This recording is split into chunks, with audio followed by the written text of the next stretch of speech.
What is batik and where the hell is it actually from? If you've been living or traveling through Southeast Asia, you should be familiar with the colorful and enchanting textile.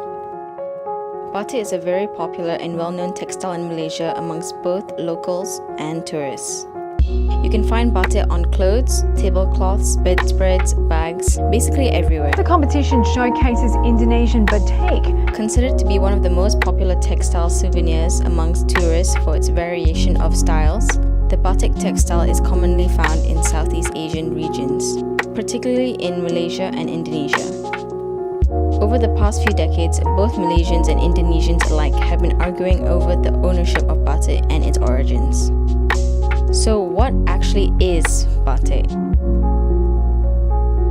As an art form, batik is the technique and process of using wax-resisting dye to help create patterns and images on the cloth textile. The term batik is an Indonesian Malay word thought to be either derived from the word batik, which means a cloth with little dots, or from the Javanese word tritik, describing a resist process for dyeing. The suffix tik itself means a little drop, dot, or point.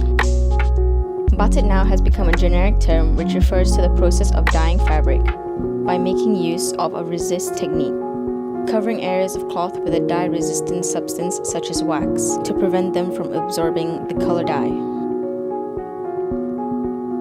So where is batik actually from? Well, historians have predated the first sightings of what's thought to be batik in Egypt in 4th century BC, where it was used to wrap mummies, and even in China during the Tang Dynasty, and even in Japan during the Nara period. That being said, it is evident that these ancient variations of batik were created alongside the influence of trade and culture.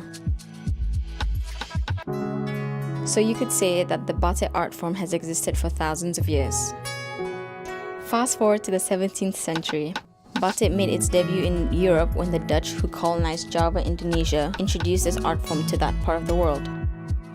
Indonesia, particularly the island of Java, is where the art form became highly developed and reached its highest artistic expression in the Southeast Asian region. The Javanese adapted and refined the techniques of creating and producing batik with the use of copper block stamps, chanting, and wax as these resources readily available in the region. Through the development of technology, batik became more mass-produced, but there are still many batik-producing villages in Indonesia who intricately hand-draw their patterns onto the cloth as their ancestors did many years ago. According to historians, namely the Museum of Cultural History in Oslo, in the 1920s, Javanese batik makers migrated to what was then Malaya, bringing their love for batik with them, therefore spreading the art of batik to the country. Though batik is popularly known in both Malaysia and Indonesia, they also appear in other countries, each having developed their own style and interpretation to the art, namely Africa, China, India, Bangladesh, and Japan. Though Sarawak is a part of Malaysia, they too have developed their own style and interpretation to batik. Here we go. As you can see by the sources, there are varying batik designs when you travel to different countries. The designs and motifs that are printed or drawn onto batik are usually inspired by local culture.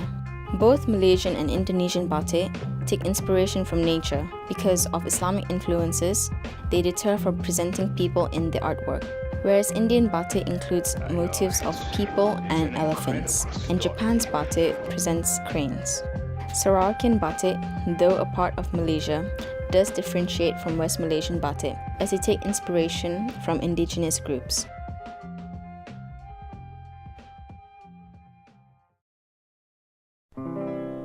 In Malaysia, batik today is far from what was worn by the politicians and newscasters of the past at semi-formal events, with the youth and local designers updating the traditional textile with a little edge. In 2009, UNESCO named Indonesian batik as a masterpiece of oral and intangible heritage of humanity, urging local communities and the government to support and preserve the art form. The dots evolve into an artwork of high sensibility. a piece of fine handiwork, harmonizing patience with art.